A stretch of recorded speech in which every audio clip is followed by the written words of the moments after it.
നല്ല ഇതായിരുന്നു. അത്യാവശ്യം കുഴപ്പമില്ലാത്ത നല്ലൊരു ഡീസന്റ് തിയേറ്റർ വാച്ച് തന്നെ. ടീച്ചിങ്ങും മേക്കിങ്ങും ഒക്കെ എല്ലാം അടിപൊളിയാണ്.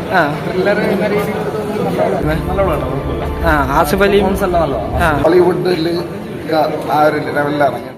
2025 ആസിഫ് അലിയുടെ ആദ്യ ചിത്രമായ രേഖാചിത്രം എന്ന തിയേറ്ററിൽ എത്തിയിരിക്കുകയാണ്. 2026 ആസിഫ് അലിയെ സംബന്ധിച്ച് മികച്ച വർഷമായി. അത് ആവർത്തിക്കുമോ എന്ന് നമുക്ക് ചോദിച്ചാൽ. അടിപൊളിയായിരുന്നു, നല്ല ഇതായിരുന്നു. അത്യാവശ്യം കുഴപ്പമില്ലാത്ത നല്ലൊരു ഡീസന്റ് തിയേറ്റർ വാച്ച് തന്നെ.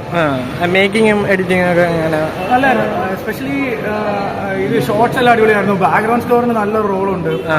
അത്യാവശ്യം അടിപൊളി കുഴപ്പമില്ലാത്ത നല്ലൊരു ഡീസന്റ്. അനശ്വര രാജൻ പുള്ളിക്കാരി നന്നായിട്ടാണ് ചെയ്തിട്ടുണ്ട്. ആക്ടേഴ്സ് അല്ല ഇതിനകത്ത് എല്ലാവരും അഭിനയിച്ച എല്ലാവരും നന്നായിട്ടാണ് ചെയ്തിട്ടുണ്ട്. പിന്നെ എന്താ പറയുക, നല്ല മൂവി, കുഴപ്പമില്ല. അത്യാവശ്യം നല്ല തിയേറ്റർ വാച്ച്. എഡിറ്റിംഗും മേക്കിങ്ങും ഒക്കെ എല്ലാം അടിപൊളിയാണ്. പെർഫോമൻസ് എങ്ങനെ ഉണ്ടാവില്ല? വിശ്വരാജ് രാജന് ഒരു വേറൊരു രീതിയിലാണ് പ്ലേസ് ചെയ്തേക്കുന്നത്. ആസിഫ് അലി ഒരു പോലീസ് ഇൻവെസ്റ്റിഗേഷൻ ശരി. അങ്ങനെ ഉണ്ടായിരുന്നു.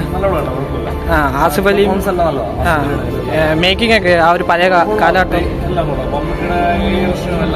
7 വർഷമുണ്ട്. മമ്മൂട്ടി ഉണ്ട്.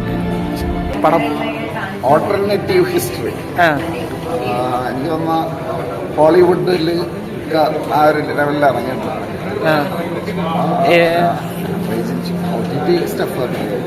ഈ മമ്മൂട്ടിയൊക്കെ അടിപൊളിയാണ്. ഞാൻ പറയണോ, നീ എന്റെ അടുത്ത് ചോദിച്ചാൽ സസ്പെൻസ് ആയിട്ടുള്ള കൊള്ളാം. നീ പറഞ്ഞില്ലേ, ഞാൻ എല്ലാവരും നമ്മളെ മൊബൈലിലൊക്കെ ചെയ്യത്തില്ല.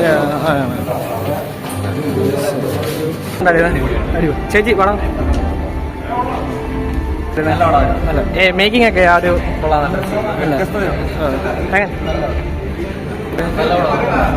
എങ്ങനെ ഉണ്ടായിരുന്നു ചേട്ടാ? എങ്ങനെയുണ്ട്? എങ്ങനെ